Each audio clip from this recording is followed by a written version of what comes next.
We had a ton of fun in the past episode with Toshiki Toyonaga and Soma Saito. It was kind of interesting to see his take on both Seiyuu artists, and in this episode we are going to dive into two other singers that I consider to be the best among male Seiyuu.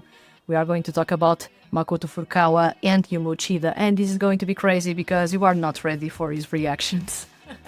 So let's kick off this episode of Seiyuu Lounge.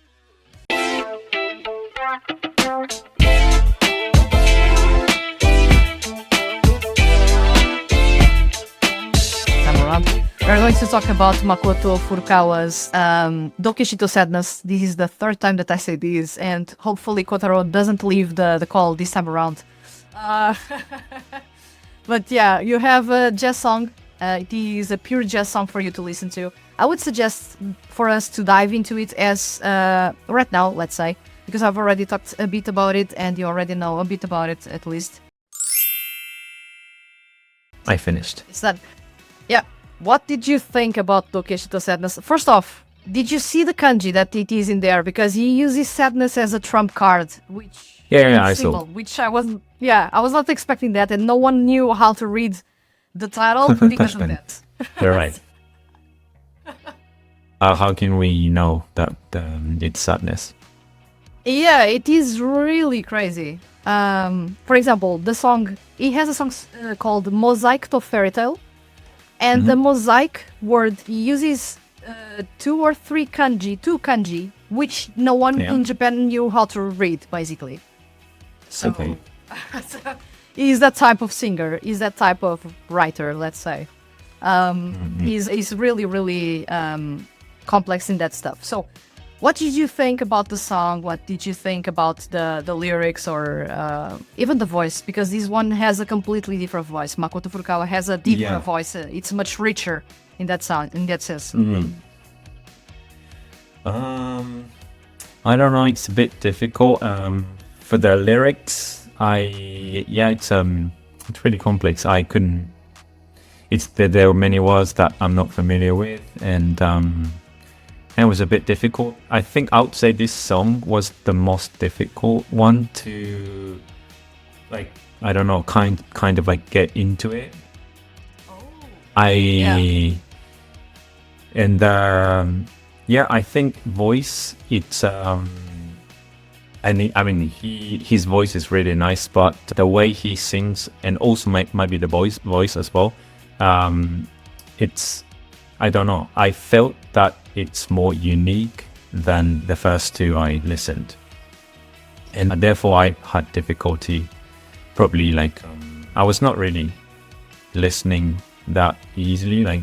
His voice is kind of unique compared to the first two I listened to, so that's why I think I had difficulty. I couldn't really listen that easily, with joy, or I don't know. Yeah. It's a bit different, okay. I would say. Yeah. The jazz was on point, or did you wanted something a bit softer in this case? Well, it's just personally I like kind of more quiet, music or jazz. But this one is really pop and I would say it's not happy, but it's more like a chaos. And one thing I also thought was it's also difficult to tell what he was singing, because the way he sings, it's quite unique, and he doesn't pronounce not necessarily the way we expect, I would say. Yeah. On top of the lyrics itself, it's already difficult. Yeah. Okay. So, do you feel it's more difficult than Soma Saito, or do you feel that is a bit below the difficulty level? I think it's more difficult than the previous one. Oh my god, wow. That's going to make some people question something. Yeah, that I can see that's being in terms... a bit complex, I feel. But yeah, most people think that Soma Saito is more complex than Makoto Furukawa. Yeah. Yeah, it's complex, but the way he sings and it's just... Oh, it was more. I can, don't know if they can come understand where you comfortable are coming to. from. Yeah, you are basically saying that Saito-san basically sings cleaner or clearer in comparison. Is that? Yeah, clearer and cleaner. People usually think that Soma Saito, the one that you listened before this one, is more complex and difficult to understand as a whole. But you were mentioning that the voice is a difference. Yeah, you were saying that. Voice. The voice. To understand because of the voice. Not the actual meaning of the song, because I mean I didn't even know like that it's a fourth song of that album. Yeah. Okay. So this was actually kind of interesting because usually I tend to say that, and most people tend to say that Makoto Furukawa is still a bit easier to understand and to get into. Although the jazz music may be a deterrent because not many people like this style of jazz. You listen, it has bebop, the slow, the swing, which is the fast version of jazz. It has classic jazz and it has Latin jazz, all in the same song. So it has all four main jazz styles within the same song. So it may throw off some people, I feel. It is quite an intense song. I know when I listened to it for the very first time, I was surprised. Most people were thinking, maybe I don't like this too much. But actually, I find this a really interesting song. I can understand how it was a bit difficult for you to get into. His voice is a bit theatrical. He's a bit dramatic in the way that he sings. I would say it's really dramatic. Yeah, it is a tad different when he's performing. The other ones sang in a much controlled way. Furukawa is a bit more over the top, I would say, more intense in the way that he delivers the performance. So we are going to dive into the next song. You will know who Yuma Uchida is. He's basically everywhere. Okay. So he's one of the top voice actors in Japan at the moment, one of the most sought after. Actually, every single one that I talked about up until now, they are some of the most sought after voice actors in Japan for anime. And also really accomplished singers as well. But Yuma Uchida is I would say a step above them in terms of popularity because he's already won Best Seiyuu Award, which is a really big milestone in Japan at the Seiyuu Awards. So he's alongside Toshiki Toyonaga, the first one that you listened to. Both of them have awards at the Seiyuu Awards as Best Actors of the Year. So they are really top of the top in terms of recognition, I would say. When it comes to the singing, you are going to find that Yuma Uchida is closest to the first two that you listen to, more so than Makoto Furukawa. His voice is also clearer and brighter, so you will find his singing style more enjoyable, I feel, for a first listen. And the song is a gospel ballad in the style of Prince. If you know Purple Rain, the very popular song Purple Rain by Prince, you will find that I'm Not Complete is a song that sounds similar to that song. So you are going to, I feel, enjoy this one because it has a mix of pop with rock and gospel at the same time. This is quite a powerful song. Yeah, I agree. What did you think about the voice this time around and about the song itself? This one is I would say the lyrics are more pop, which are easier to understand. He didn't write anything, so someone wrote it for him, so it's fairly easy in comparison with the other ones in which they actually were the ones writing the stuff that they were singing. It's really pop music. The lyrics, it's understandable, like more understandable, easily and relatable, I would say. Therefore, it was easy to listen to. I really like the combination of like all those parts, like at the beginning, like you start slowly and then it goes to, I would say pop and then gospel part. And that's what I really liked. And his voice, it's nice, but I don't know. I mean, it's really nice voice. I just can't really differentiate than the other like pop singers, like pop famous Japanese singers, because I mean, to me it sounds like really popular Japanese voice, and I think that's why it's widely accepted, because it doesn't harm anybody.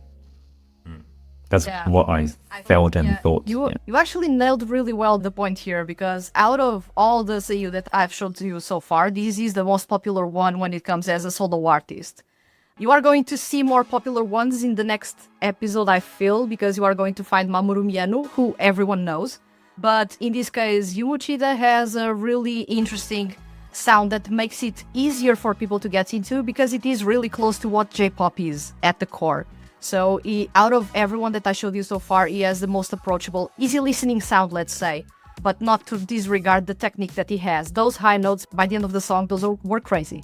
Those high notes were really off the charts when it comes to showcasing his vocal range.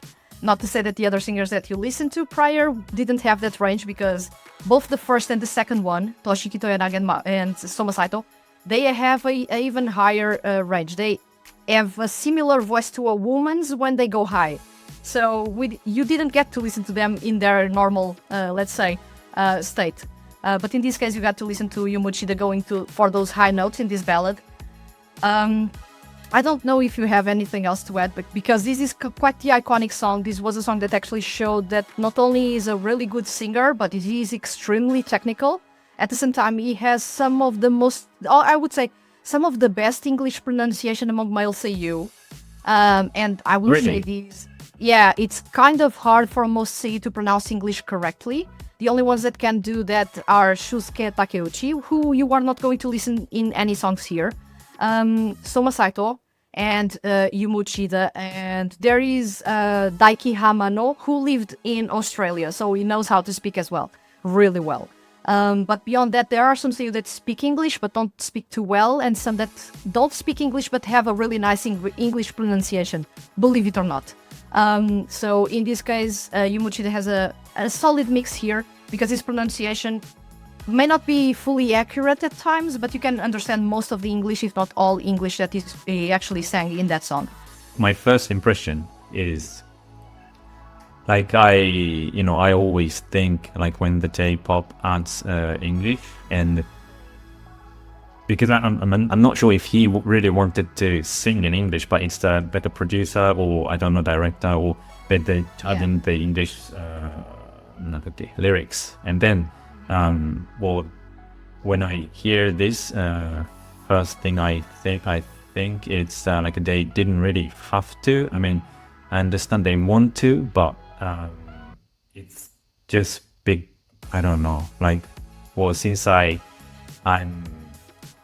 more used to like speaking in English and like listen to like a real English, it just bothers me. I mean, it doesn't bother me, but like I don't know, because I'm Japanese, and I know what like how Japanese people tries to pronounce better.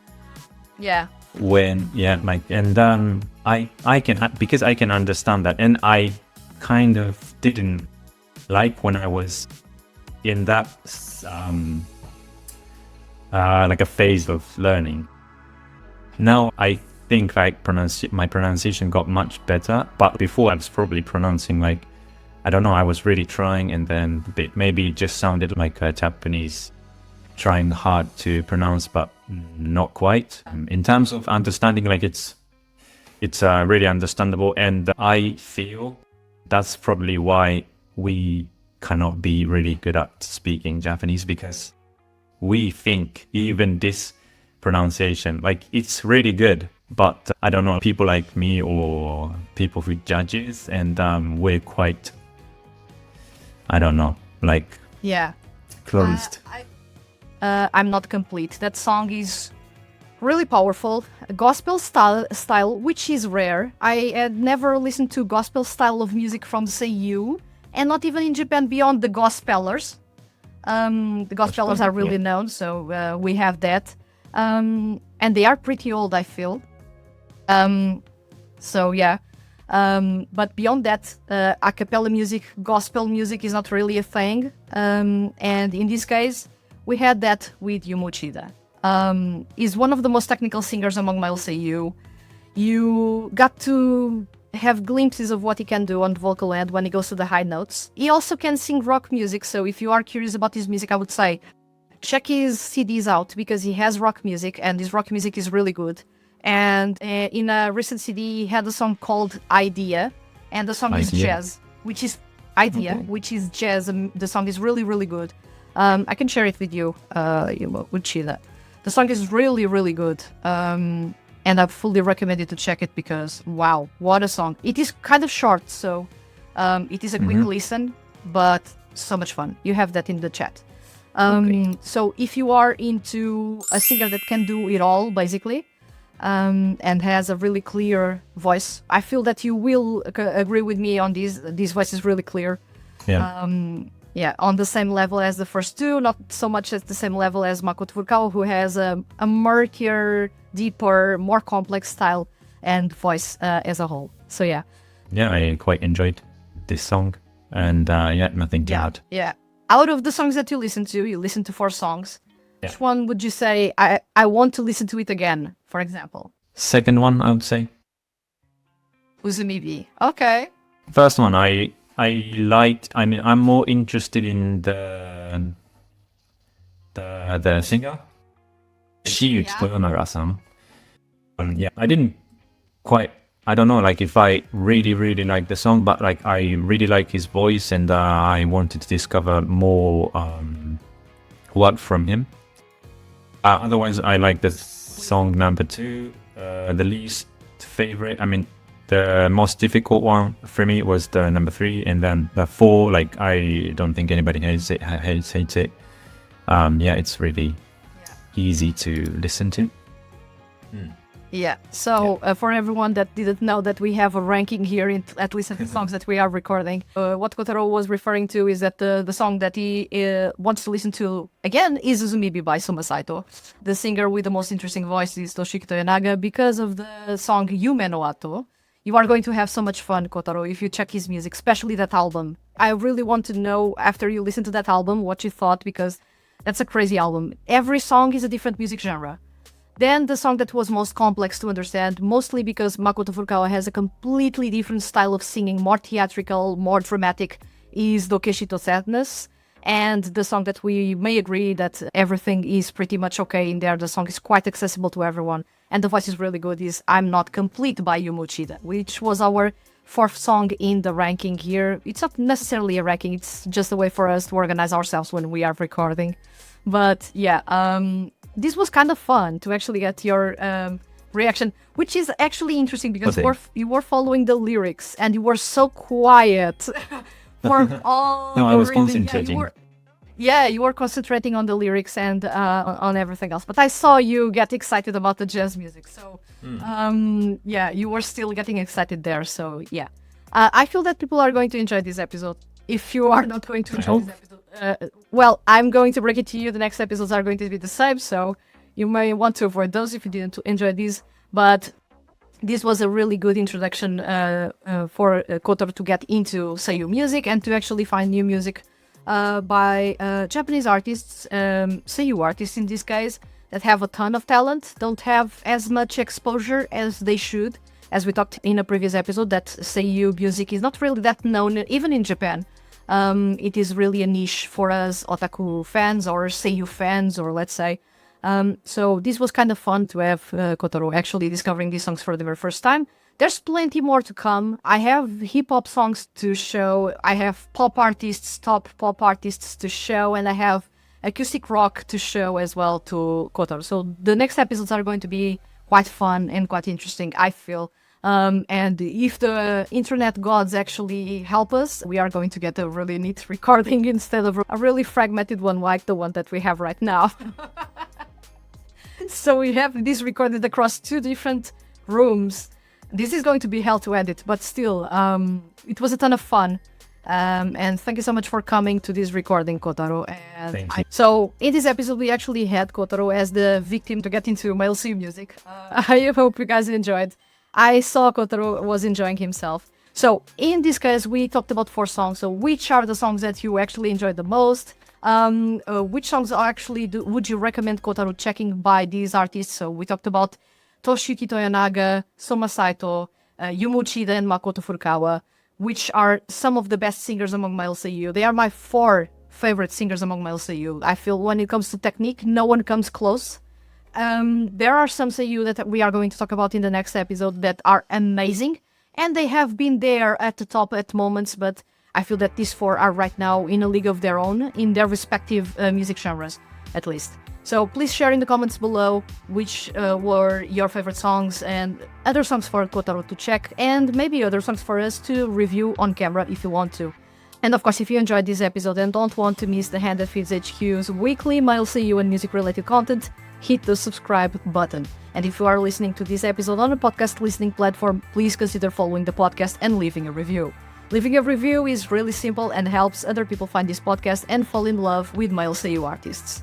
And, of course, to the groups, which we will talk about in a couple of episodes. So I'll return next week with another episode of Seiyuu Lounge, and we are going to dive into more music to be discovered by my friend Kotaro. I'm looking forward to it because you are going to dive into some pearls. You are going to get EDM music, dance music for you. Okay. So I don't know if you are a fan of dance music, but that's going to be your test next time. Yeah, we'll see. So, yeah. Thank you very much to everyone for watching this episode, and Kotaro, if you have any parting words, please share them. Thanks for having me. I really enjoyed discovering like new Japanese songs, and I'm looking forward for the next part of this reacting to Japanese song. Yeah, it's going to get crazier. So stick around for the next episodes, and I'll see you guys